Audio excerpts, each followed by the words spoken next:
ଗପ ଅମୃତରେ ଦଶ ମହାବିଦ୍ୟା ସମଗ୍ର ସୃଷ୍ଟିର ଉତ୍ପତ୍ତି, ସ୍ଥିତି ଏବଂ ବିଲୟ ନିୟନ୍ତ୍ରଣ କରିଥାନ୍ତି କର୍ତ୍ତା, ଧର୍ତ୍ତା, ବିଧାତା, ସଦାଶିବ, ମହାକାଳ ଏବଂ ମାତା ମହାକାଳୀ। ମହାକାଳଙ୍କର ସୃଷ୍ଟିରେ ସମସ୍ତ କାର୍ଯ୍ୟ କରିବା ପାଇଁ ମାଙ୍କର ଅନନ୍ୟ ସ୍ୱରୂପ 10ଟି ମହାବିଦ୍ୟା ସ୍ୱରୂପ ବିଭିନ୍ନ କାର୍ଯ୍ୟରେ ସଦାଶିବଙ୍କୁ ସାହାଯ୍ୟ କରିଥାନ୍ତି। ସମଗ୍ର ସୃଷ୍ଟି ଏହାଦ୍ୱାରା ସଞ୍ଚାଳିତ ହୋଇଥାଏ।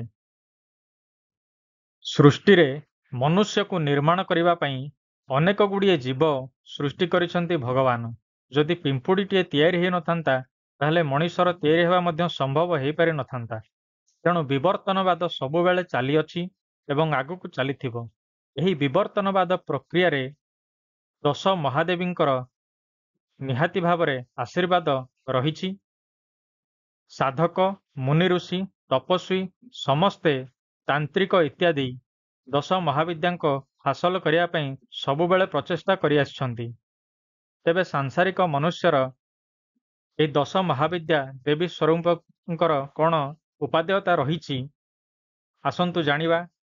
ଧନଧାନ୍ୟ, ଐଶ୍ୱର୍ଯ୍ୟ, ପୁତ୍ର, ମୋକ୍ଷ, ସ୍ୱାସ୍ଥ୍ୟ, ନିରୋଗତା, ସମୃଦ୍ଧି ଏସବୁଥି ପାଇଁ ଜଣେ ସାଧାରଣ ମଣିଷ ମଧ୍ୟ 10 ମହାବିଦ୍ୟାଙ୍କ ସ୍ୱରୂପରୁ ଯେକୌଣସି ସ୍ୱରୂପଙ୍କର ପୂଜା ଆରାଧନା ବିଧିବିଧାନର ସହିତ କଲେ ମନସ୍କାମନା ନିଶ୍ଚୟ ପୂରଣ ହୋଇଥାଏ।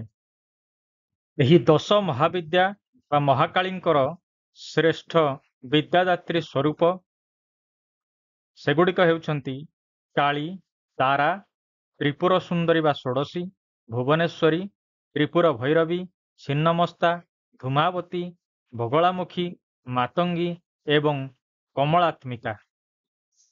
ଯେଉଁମାନେ ନିର୍ଗୁଣ ସାଧନା କରନ୍ତି, ସିଦ୍ଧି ପ୍ରାପ୍ତି ପରିବର୍ତ୍ତେ ସିଦ୍ଧ ହେବା ପାଇଁ ଚେଷ୍ଟା କରନ୍ତି, ସେମାନେ ଜାଣିପାରନ୍ତି ଯେ ଏହି 10 ମହାବିଦ୍ୟା ମନୁଷ୍ୟର ଶରୀରରେ ବାସ କରିଥାନ୍ତି। ପ୍ରତ୍ୟେକଟି ମହାବିଦ୍ୟାଙ୍କର ସାଧନା ଦ୍ୱାରା ମନୁଷ୍ୟର ଶରୀରରେ ଥିବା ସେହି ବିଦ୍ୟା ଜାଗୃତ ହୋଇଥାଏ ଏବଂ ମନୁଷ୍ୟ ମୋକ୍ଷ ଆଡ଼କୁ ଗତି କରିଥାଏ। ଆସନ୍ତୁ ପ୍ରତ୍ୟେକଟି ମହାବିଦ୍ୟାଙ୍କର ବିଶେଷତ୍ୱ ଜାଣିବା। 10 ମହାବିଦ୍ୟା ସ୍ୱରୂପଙ୍କର ସାତ୍ତ୍ୱିକ ସ୍ୱରୂପ ଏବଂ ତାନ୍ତ୍ରିକ ସ୍ୱରୂପ ପୂଜା କରାଯାଏ। ପ୍ରତ୍ୟେକ ସ୍ୱରୂପ ସହିତ ସଦାଶିବଙ୍କର, ମହାକାଳଙ୍କର ଗୋଟିଏ ଗୋଟିଏ ରୂପ ବିଦ୍ୟମାନ।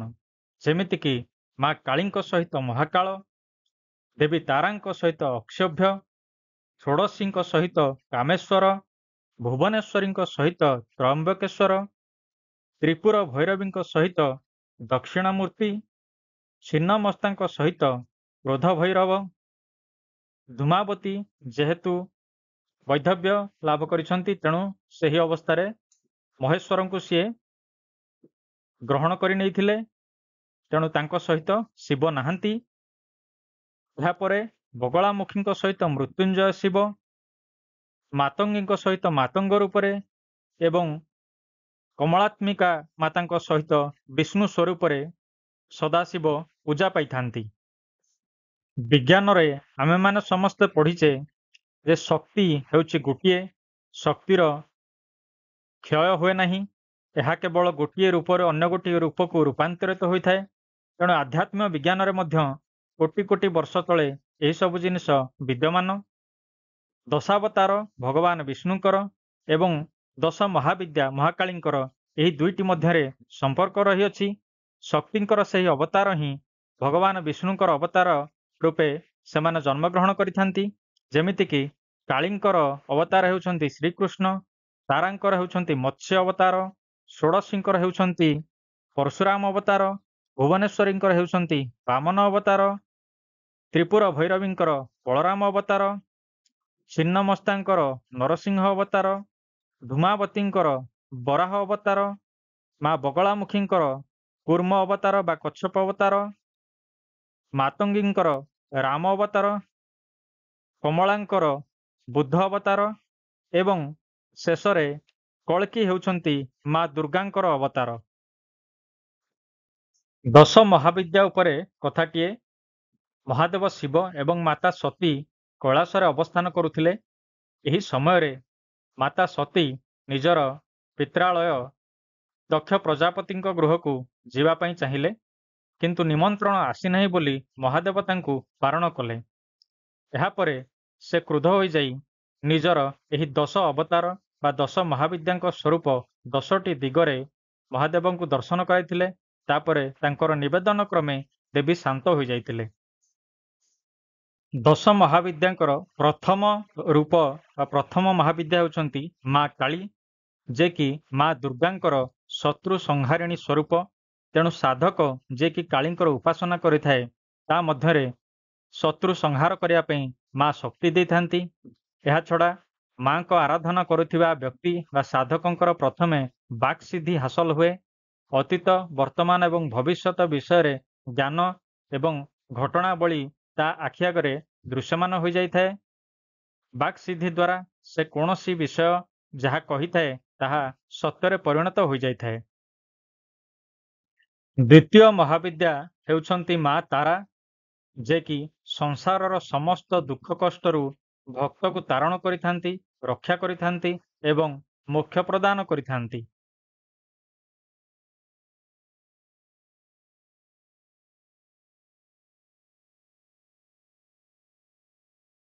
ତୃତୀୟ ମହାବିଦ୍ୟା ହେଉଛନ୍ତି ମା ତ୍ରିପୁର ସୁନ୍ଦରୀ ବା ଷୋଡ଼ଶୀ, ଯାହାଙ୍କୁ ରାଜରାଜେଶ୍ୱରୀ ବା ଲଳିତା ସୁନ୍ଦରୀ ମଧ୍ୟ କୁହାଯାଏ।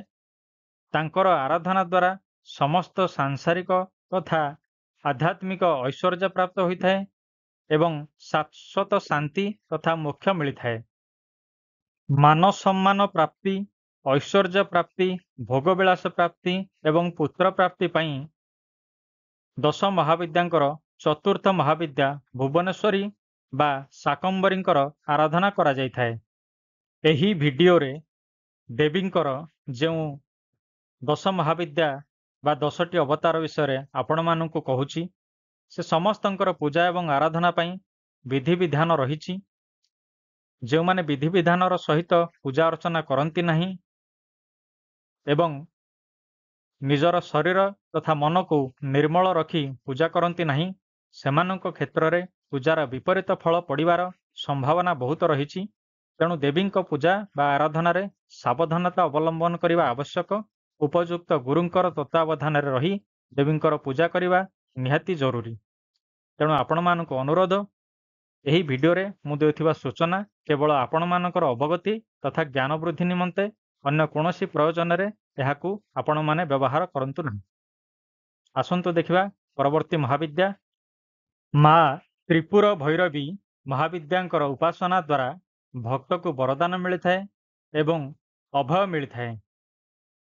ଏହା ବ୍ୟତୀତ ମାଙ୍କର ଆଶୀର୍ବାଦ ଦ୍ୱାରା ଭକ୍ତ ସମସ୍ତ ବନ୍ଧନରୁ ମୁକ୍ତି ପାଇଯାଇଥାଏ ଏବଂ ବ୍ୟାପାର ବାଣିଜ୍ୟରେ ମଧ୍ୟ ଉନ୍ନତି କରିବା ପାଇଁ ମା ତ୍ରିପୁର ଭୈରବୀଙ୍କର ଉପାସନା କରାଯାଇଥାଏ। ଥରେ ଦେବୀ ପାର୍ବତୀ ନିଜର ସଖୀମାନଙ୍କ ସହିତ, ଯୋଗିନୀମାନଙ୍କ ସହିତ ଭ୍ରମଣରେ ଯାଇଥିଲେ। ଏହି ସମୟରେ ତାଙ୍କର ଯୋଗିନୀମାନଙ୍କୁ ବହୁତ ଭୋକ ଲାଗିଥିଲା। ପାଖରେ କୌଣସି ଆହାର ନ ପାଇଥିବାରୁ ମା ପାର୍ବତୀ ସ୍ୱୟଂ ନିଜର ମସ୍ତକକୁ କାଟି ମସ୍ତକରୁ ବାହାରିଥିବା, ଗଳାରୁ ବାହାରିଥିବା ରକ୍ତର ଧାରକୁ ସେମାନଙ୍କୁ ପିଇବାକୁ କହିଥିଲେ ଏବଂ ତାଙ୍କର କ୍ଷୁଧା ନିବାରଣ କରିଥିଲେ। ମା ଛିନ୍ନମସ୍ତାଙ୍କର ମସ୍ତକ ନିଜ ହସ୍ତରେ ସେ ଧାରଣ କରିଛନ୍ତି। ସେ ହେଉଛନ୍ତି ଅନନ୍ୟ ଶକ୍ତିଶାଳୀ ଦେବୀ। ତେଣୁ ସାଧକଙ୍କୁ ପ୍ରବଳ ଶକ୍ତି ପାଇବା ପାଇଁ ମା ଛିନ୍ନମସ୍ତାଙ୍କର ସାଧନା କରିବାକୁ ପଡ଼ିଥାଏ। ଏହା ସହିତ ଶାରୀରିକ ସୁସ୍ଥତା ପାଇଁ ଏବଂ ଆର୍ଥିକ ସହାୟତା ପାଇଁ ମା ଛିନ୍ନମସ୍ତାଙ୍କର ସାଧନା କରାଯାଇଥାଏ। ସପ୍ତମ ମହାବିଦ୍ୟା ଧୂମାବତୀଙ୍କର ସାଧନା ଦ୍ୱାରା ସାଧକ ସିଦ୍ଧ ପୁରୁଷ ହୋଇଯାଇଥାଏ ଏବଂ ମହାପ୍ରତାପୀ ତଥା ବଳବାନ ମଧ୍ୟ ହୋଇଥାଏ। ଅଷ୍ଟମ ମହାବିଦ୍ୟା ମା ବଗଳାମୁଖୀ।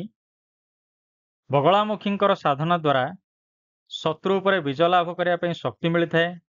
ମା ବିଦ୍ୟାଦାୟିନୀ ଏବଂ ମୋକ୍ଷଦାୟିନୀ ଅଟନ୍ତି। ତାଙ୍କୁ ପୀତାମ୍ବରୀ ମଧ୍ୟ କୁହାଯାଇଥାଏ। ମା ବଗଳାମୁଖୀଙ୍କର ସାଧନା ଦ୍ୱାରା ସାଧକଙ୍କୁ ବାକ୍ ଶକ୍ତି ପ୍ରାପ୍ତି ହୋଇଥାଏ। କ୍ରୀଡ଼ା କୌଶଳ, ସଙ୍ଗୀତ ତଥା ବିଭିନ୍ନ ପ୍ରକାର କଳା ଏବଂ ବିଦ୍ୟା ପ୍ରଦାନକାରୀ ମା ମାତଙ୍ଗୀ ଦେବୀ, ଯେ ହେଉଛନ୍ତି ନବମ ମହାବିଦ୍ୟା। ମା ମାତଙ୍ଗୀ ହେଉଛନ୍ତି ମା ସରସ୍ୱତୀଙ୍କର ତାନ୍ତ୍ରିକ ସ୍ୱରୂପ ବା ନୀଳ ସରସ୍ୱତୀ ଯାହାଙ୍କୁ କୁହାଯାଏ। ଗୃହସ୍ଥ ଜୀବନରେ ତାଙ୍କର ପୂଜା ଅର୍ଚ୍ଚନା ଦ୍ୱାରା ସମସ୍ତ ସାଂସାରିକ ସୁଖ ମିଳିଥାଏ ଏବଂ ଘରେ ଶାନ୍ତି ତଥା ଜ୍ଞାନର ଅବସ୍ଥାନ ହୋଇଥାଏ। ଦଶମ ମହାବିଦ୍ୟା ମା କମଳାତ୍ମିକା ହେଉଛନ୍ତି ମା ଲକ୍ଷ୍ମୀଙ୍କର ତାନ୍ତ୍ରିକ ସ୍ୱରୂପ।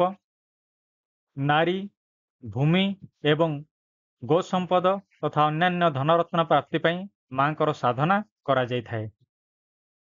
ବନ୍ଧୁଗଣ, ଏ ଥିଲା 10 ମହାବିଦ୍ୟା ଉପରେ ଗୋଟିଏ ଭିଡ଼ିଓ।